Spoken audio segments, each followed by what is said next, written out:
So hello guys, welcome to the channel. Windows 10 अब तक का सबसे ज्यादा फीचर्स को समेटे हुए ओएस बनाया गया है माइक्रोसॉफ्ट में बैठे कुछ बॉर्नविटा एंड हॉर्लिक्स वाले दिमाग से संपन्न लोगों के द्वारा। बट इसमें बहुत से ऐसे फीचर्स भी हैं जो हर यूजर्स के काम के नहीं हैं, बट दिया गया है, जो कि चुपचाप सुमड़ी में बिना आवाज किए आपके रिसोर्स खा रहे हैं। सो ऐसे मुफ्तखोर दरिद्र चीजों को चप्पल, जूता, बेल्ट एंड स्केल के दर्शन कराते हुए बाहर निकालने में ही फायदा है। सो आज हम इस वीडियो में उन्हीं एप्लीकेशन एंड रिसोर्सेज की चुगली करने आए हैं आपसे। सो बढ़ते हैं इसी बात पे आगे।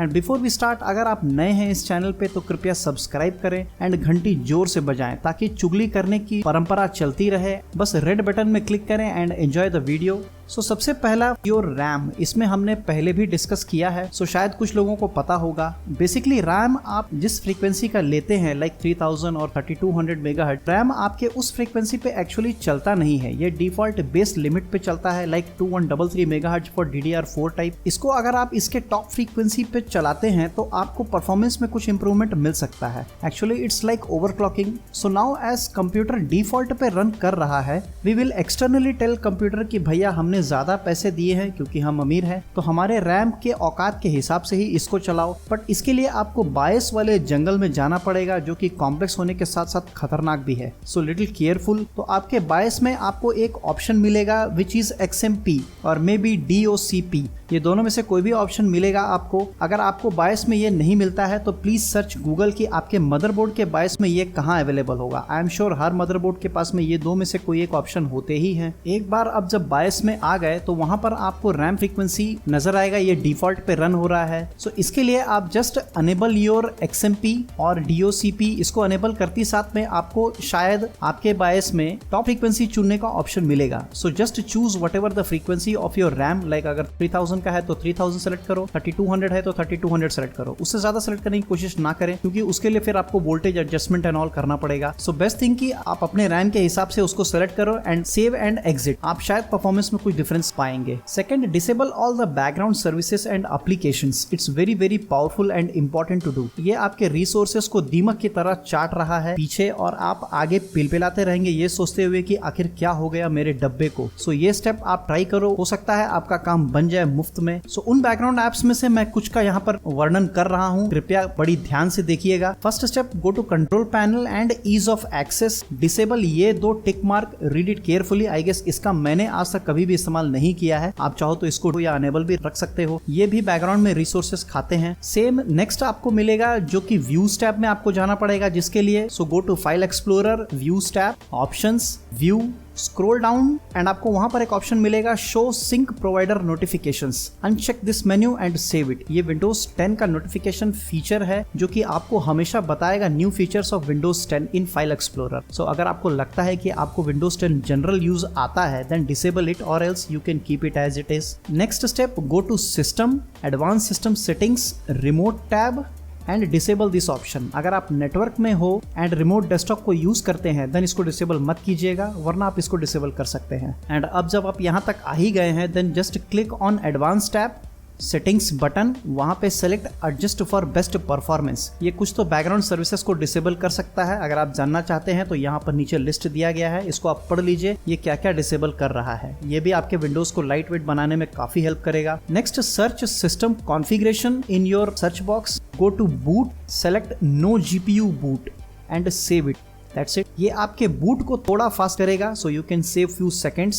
Next, go to services. इसके लिए जस्ट रन में जाकर के टाइप services.msc एंड मैंने नीचे डिस्क्रिप्शन में एक लिस्ट दिया है ऑफ ऑल सर्विसेज, जिसको जहां दिखाई दे बस निकाल बाहर करो and disable it. In services का यूज आपके यूज पे डिपेंड है, लाइक फैक्स सर्विसेज। सो अगर आप फैक्स का यूज करते हैं तो इसको डिसेबल मत करना। ऐसे बहुत सारे सर्विसेज हैं जो मैंने नीचे मेंशन किया है, उनको रीड करो carefully and then disable it. Next step, go to privacy and select background apps. यहाँ बस जो भी बेकार सा लग रहा है, जिसको आप सपने में भी यूज नहीं करते, उन सबको डिसेबल कर सकते हो। नेक्स्ट, डिसेबल एक नालायक पुत्र जिसका नाम है सुपरफेच या सिसमेन। वैसे ये काम अच्छा करता है बट मेरे हिसाब से मुझे उनका काम चाहिए ही नहीं। सो बेकार की सैलरी ले रहे हैं, बेटर नौकरी से निकाल बाहर कर दिया जाए। सो इसके लिए आपको जाना पड़ेगा रजिस्ट्री एडिटर में, just type regedit on run and एक पाथ दिया है मैंने डिस्क्रिप्शन में, उसको यहाँ पेस्ट करो एंड यहाँ आपको सुपरफेच नौकरी से निकाले जाने के लिए तैयार बेरोजगार मिलेगा। सो सो इसको डिसेबल कर दो। फॉर दैट जस्ट इस सर्विस पे डबल क्लिक करो and set the value to 0।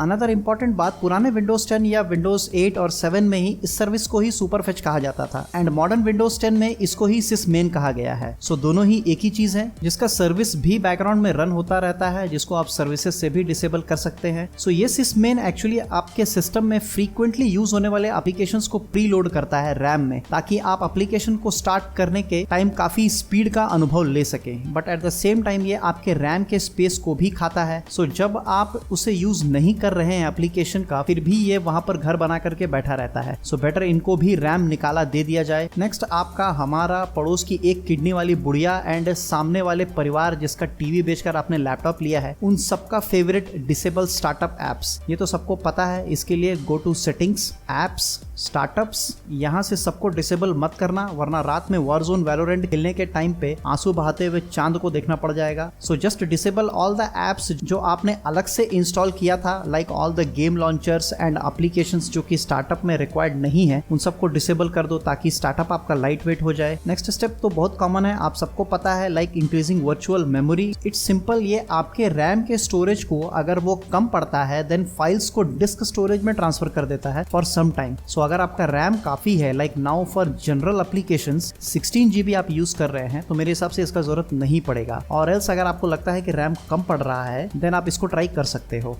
Next कुछ तो आपको पता है, like uninstall all the bloatware जो कि बहुत ज्यादा रिसोर्स खाते हैं। इसके लिए सिंपली चाहे तो इंस्टॉल pcrapifier, ये सारे को अनइंस्टॉल कर देगा, but it will also remove your Windows store app and few more, जिसको इंस्टॉल वापस करना है little difficult. So better uninstall applications manually and remove all temp files. वो सब तो मैं नहीं बता रहा यहाँ पर, बट आप सबको ये पता ही है, इसके बारे में अलग से कुछ बताने की जरूरत है नहीं। सो ये थे कुछ स्टेप्स, मुझे लगता है कि आपको जरूर हेल्प करेंगे आपके विंडोज 10 को फिर से डीसी यूनिवर्स के फ्लैश की तरह भागने में। अगर सच में कुछ असर दिखाई देता है देन कृपया कमेंट में लिखें, हमें बहुत अच्छा लगेगा ये जान करके। एंड अगर आपको कुछ जानना, सुनना, कहना, बताना है then please contact us on Instagram और डिस्कॉर्ड। सो आज के लिए बस इतना ही। Hope you learn something new today. If yes then please like, share and subscribe. Thanks for watching.